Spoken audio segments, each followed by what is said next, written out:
Everyone, welcome to my YouTube channel. तो आज का हमारा एक क्लास नंबर 15 होने जा रहा है, जिसमें हम यूथ कंपटीशन टाइम्स के द्वारा आरआरबी ग्रुप डी के प्रीवियस ईयर क्वेश्चन को डिस्कशन में करवाने वाली हूँ। ठीक है, और मैं एक पेपर को 4 पार्ट में करवाती हूँ, #1, #2, #3 और #4 पार्ट में।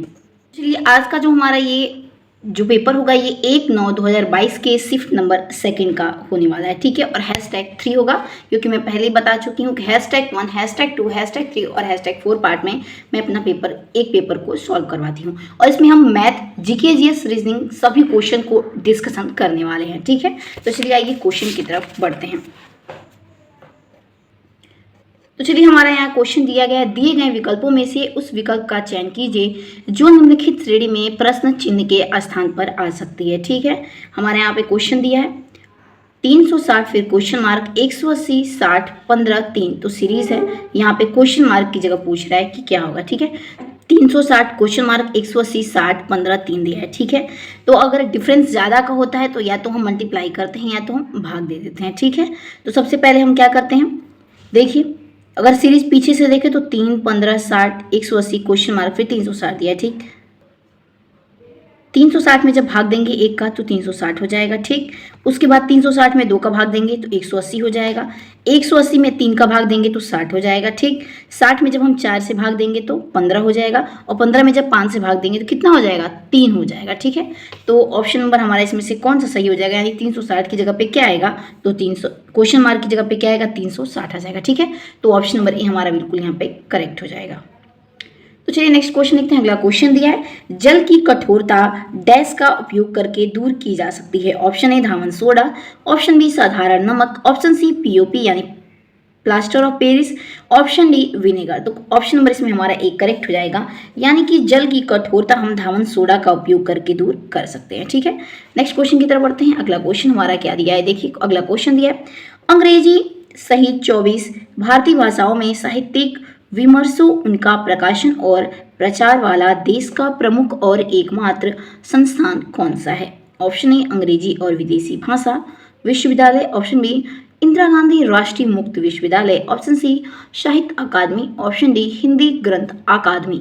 तो option number correct answer C हो जाएगा, यानी कि अंग्रेजी सहित 24 भारतीय भाषाओं में साहित्यिक विमर्शों था उनका प्रकाशन और प्रचार वाला देश प्रमुख एकमात्र संस्थान कौन सा है, तो वो साहित्य अकादमी है। ठीक है, आइए इसके बारे में कुछ इंपॉर्टेंट डिस्कशन कर लेते हैं। ठीक है, तो देखिए इसका गठन 1954 में किया गया था। ठीक, इसका मुख्यालय कहाँ है, रविंद्र भवन यानी कि दिल्ली में है। इसी संस्था द्वारा साहित्य अकादमी पुरस्कार दिया जाता है। ठीक है, और रविंद्र भवन में संगीत नाटक अकादमी, ललित कला अकादमी एवं साहित्य अकादमी तीनों यहाँ पे स्थित है। ठीक है, नेक्स्ट क्वेश्चन देखते हैं। अगला क्वेश्चन हमारा मैथ से संबंधित है। क्वेश्चन क्या दिया है, a+b और a+b का होल स्क्वायर का तृतीयानुपाती ज्ञात करिए, और ये सब हमारे ऑप्शन दिए हैं। ठीक है, तो सबसे पहले हमको जानना ये जरूरी है कि तृतीयानुपात का फॉर्मूला क्या होता है। ठीक है, तो तृतीयानुपात का फॉर्मूला ये होता है कि b का स्क्वायर बटा में a, यानी दूसरे वाले का स्क्वायर कर देंगे बटा में a+b करेंगे, यानी a+b का होल स्क्वायर पहले से दिया है।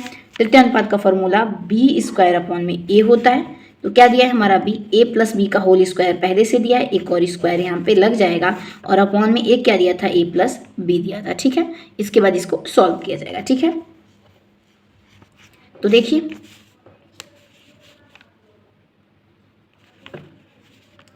a+b का होल 4 हो जाएगा, अपॉन में a+b हो जाएगा। ठीक, तो देखिए यहाँ पे 4 है, यहाँ पे 1 है, तो कट जाएगा, यानी कि आंसर क्या आ जाएगा, a+b का होल क्यूब आ जाएगा। ठीक है, यानी कि ऑप्शन नंबर कौन सा सही हो जाएगा हमारा, ऑप्शन नंबर ए हमारा इसमें बिल्कुल राइट आंसर हो जाएगा। चलिए नेक्स्ट क्वेश्चन देखते हैं।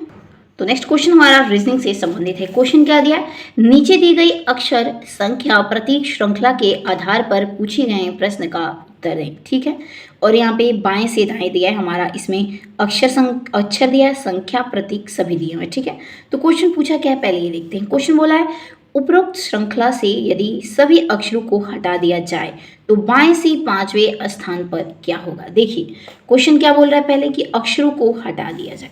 अक्षरों को जब हटाने के बाद फिर क्या बोला है, तो बाएं से 5वें स्थान पर क्या होगा। अक्षर यानी कि अल्फाबेट को क्या बोल रहा है, हटाने के लिए, जैसे कि के को, टी को, बी, ए, एच, पी, एल, इन सभी को हटाने के लिए बोल रहा है। देखिए सभी को हटाने के बाद लिखेंगे। इसके बाद क्या बोला है, तो बाएं से 5वें स्थान पर क्या होगा। ठीक है, तो दायां यानी कि राइट हैंड होता है, बायां यानी कि लेफ्ट हैंड। इधर से 5वां पूछा है, तो 1 2 3 4 5, तो 5वां क्या आ जाएगा, 4 आ जाएगा, यानी कि ऑप्शन नंबर डी हमारा एकदम करेक्ट आंसर हो जाएगा। ठीक है, नेक्स्ट क्वेश्चन देखते हैं। अगला क्वेश्चन क्या दिया है, अगला क्वेश्चन मैथ से संबंधित है। क्वेश्चन दिया है एक वर्ग का क्षेत्रफल 900 सेंटीमीटर स्क्वायर है, यानी कि क्षेत्रफल उसका एरिया दिया है 900 सेंटीमीटर स्क्वायर है।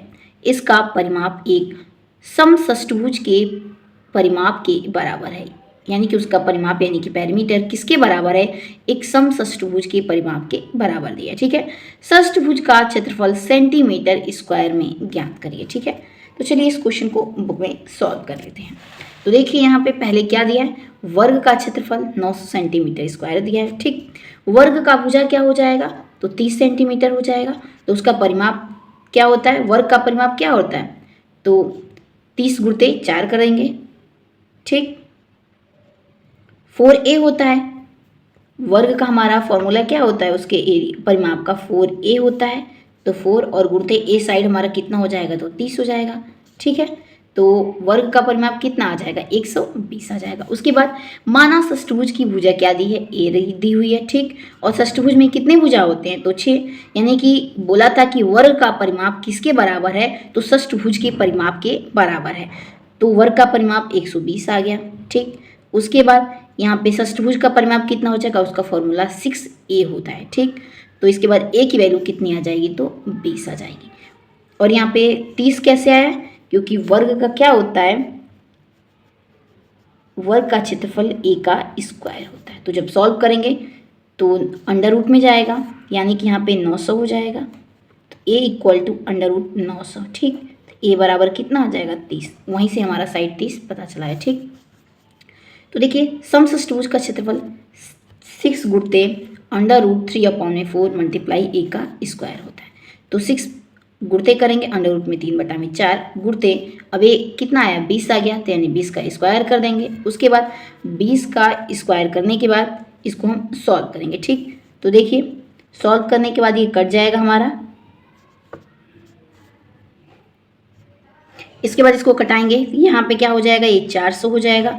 4 से जब कटाएंगे तो 4 एकम 4 हो जाएगा 100, यानी कि 6 गुणते अंडर रूट 3 गुणते 100, तो 6 इधर आएगा तो 600 हो जाएगा। 600 अंडर रूट में 3 सेंटीमीटर स्क्वायर हो जाएगा, यानी कि ऑप्शन नंबर कौन सा सही हो जाएगा, तो ये हमारा बिल्कुल यहाँ पे करेक्ट आंसर हो जाएगा। ठीक है, आइए अगला क्वेश्चन देखते हैं। नेक्स्ट क्वेश्चन हमारा क्या दिया, संविधान का 73वां संशोधन 20 लाख से कम जनसंख्या वाले राज्यों को राज्य के स्थानीय शासन में न्यूनतम कितनी संरचना का अधिकार देता है। ऑप्शन ए त्रिस्तरीय, ऑप्शन बी एक स्तरीय, ऑप्शन सी द्विस्तरीय, ऑप्शन डी संघीय स्तरीय। तो हमारा इसमें जो करेक्ट आंसर हो जाएगा ऑप्शन नंबर सी करेक्ट हो जाएगा, यानी कि संविधान का जो 73वां संशोधन है ये 20 लाख से कम जनसंख्या वाले राज्यों को स्थानीय शासन में न्यूनतम द्विस्तरीय संरचना का अधिकार क्या करता है, प्रदान करता है। ठीक है, वही बात कर लेते हैं इसके बारे में कुछ इंपॉर्टेंट की अशोक मेहता समिति किस समिति द्वारा, तो अशोक मेहता समिति द्वारा 1977 ने द्विस्तरीय पंचायती राज व्यवस्था की सिफारिश की गई थी। ठीक है, नेक्स्ट क्वेश्चन देखते हैं। अगला क्वेश्चन क्या दिया, मार्च 2022 तक प्राप्त जानकारी के अनुसार पंजाब और हरियाणा दोनों राज्यों का उभयनिष्ठ उच्च न्यायालय कहाँ स्थित है। ऑप्शन ए दिया है फिरोजाबाद, ऑप्शन बी दिया है यहाँ पे चंडीगढ़, ऑप्शन सी दिया है करनाल और ऑप्शन डी दिया है फरीदाबाद। तो इसमें जो राइट आंसर हो जाएगा ऑप्शन नंबर बी बिल्कुल करेक्ट हो जाएगा, यानी कि मार्च 2022 तक पंजाब और हरियाणा दोनों राज्यों का उभयनिष्ठ जो उच्च न्यायालय कहाँ स्थित है, तो चंडीगढ़ में है। ऑप्शन नंबर भी बिल्कुल हमारे यहाँ पे करेक्ट हो जाएगा। ठीक है, नेक्स्ट क्वेश्चन की तरफ बढ़ते हैं। अगला क्या क्वेश्चन दिया है, उस संख्या का चयन कीजिए जो निम्नलिखित श्रेणी में प्रश्न चिन्ह के स्थान पर आ सकती है। ठीक है, और प्रश्न क्या दिया है देखिए, 1 0 2 1 3 2 4 5 5 26 और क्वेश्चन मार्क और 677 दिया है। ठीक है, तो आइए इस क्वेश्चन को हम बुक में सॉल्व कर लेते हैं। तो देखिए जो ये सीरीज चलती गई है, +1 करते गए, फिर 2 में +1, सभी में +1 हुआ है। ठीक, इसके बाद देखिए पीछे से देखिए, तो यहाँ पे 1 नंबर छोड़ने के बाद 0 + 1 का स्क्वायर करेंगे तो कितना आ जाएगा, 1 आ जाएगा। उसके बाद यहाँ पे 1 का स्क्वायर प्लस 1 करेंगे तो कितना आ जाएगा 2 आ जाएगा। उसके बाद 2 प्लस स्क्वायर प्लस 1 करेंगे तो कितना आ जाएगा 4 1 5 आ जाएगा। उसके बाद 5 स्क्वायर प्लस 1 करेंगे तो कितना आ जाएगा 25 और 1 26 आ जाएगा। उसके बाद 26 का स्क्वायर प्लस 1 करेंगे तो कितना आ जाएगा 677 आ जाएगा। ठीक, तो यहाँ पे ऑप्शन नंबर कौन सा हमारा करेक्ट हो जाएगा, यानी कि ए। तो 6 हमारा एकदम करेक्ट आंसर हो जाएगा। ठीक है,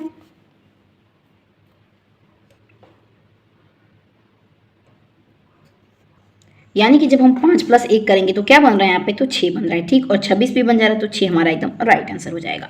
नेक्स्ट क्वेश्चन देखते हैं। अगला क्वेश्चन, निम्न में से कौन सा तत्व कार्बन के समान श्रृंखलन गुण प्रदर्शित करता है। Option A potassium, option B neon, option C oxygen, option D silicon. तो करेक्ट आंसर इसमें हमारा डी हो जाएगा, यानी कि इन सभी तत्वों में से कार्बन के समान श्रृंखलन गुण कौन प्रदर्शित करता है, तो सिलिकॉन करता है। ऑप्शन नंबर डी एकदम करेक्ट आंसर हो जाएगा। ठीक है, नेक्स्ट क्वेश्चन देखते हैं। अगला क्वेश्चन, एक संख्या उसके आधे उसके 1/3 और 27 का योगफल 71 है, वह संख्या ज्ञात कीजिए। ठीक है, तो सबसे पहले बोला है एक संख्या, तो मान लेंगे कि वो संख्या क्या है हमारी x है। ठीक है, फिर बोला है उसका आधा, यानी x/2 कर देंगे x का आधा, फिर उसका 1/3 तो प्लस x/3 कर देंगे, किसके बराबर है, तो 27 का योगफल 71 है। 27 का योगफल 71 है, तो 71 माइनस 27 कर देंगे। ठीक, उसके बाद इस इक्वेशन को सॉल्व करेंगे तो x की वैल्यू कितनी आ जाएगी, तो 24 हमारी आ जाएगी। ठीक है, नेक्स्ट क्वेश्चन की तरफ बढ़ते हैं। क्वेश्चन हमारा ये भी रीजनिंग से संबंधित है। क्वेश्चन दिया है,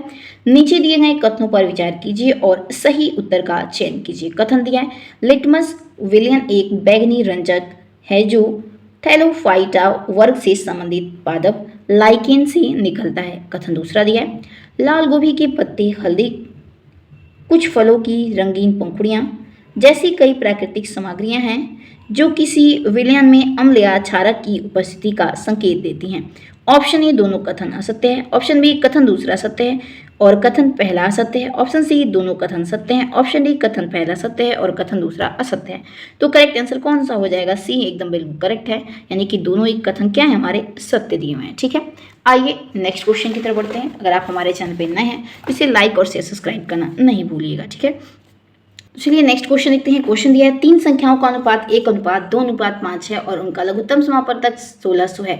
संख्याओं का महत्तम समापवर्तक यानी कि HCF ज्ञात करना है। ठीक है, तो क्वेश्चन को बुक में देख लेते हैं। पहला x, दूसरा 2x और तीसरा क्या दिया है 5x दिया है। ठीक है, तो सबसे पहले हम क्या करेंगे, मल्टीप्लाई करेंगे तो 10x आ जाएगा। ठीक, यानी कि x का नहीं सिर्फ और सिर्फ इन नंबरों का बोला है, तो 10x आ गया, माने थे x हम तो।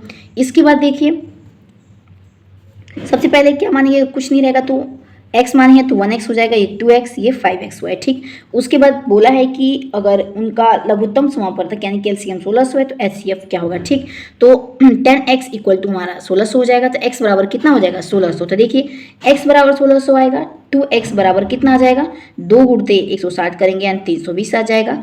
ठीक, और ऐसे ही 5 गुणते 1600 160 करेंगे तो कितना आ जाएगा, 16×5 = 80। ठीक, यानी कि 800 आ जाएगा।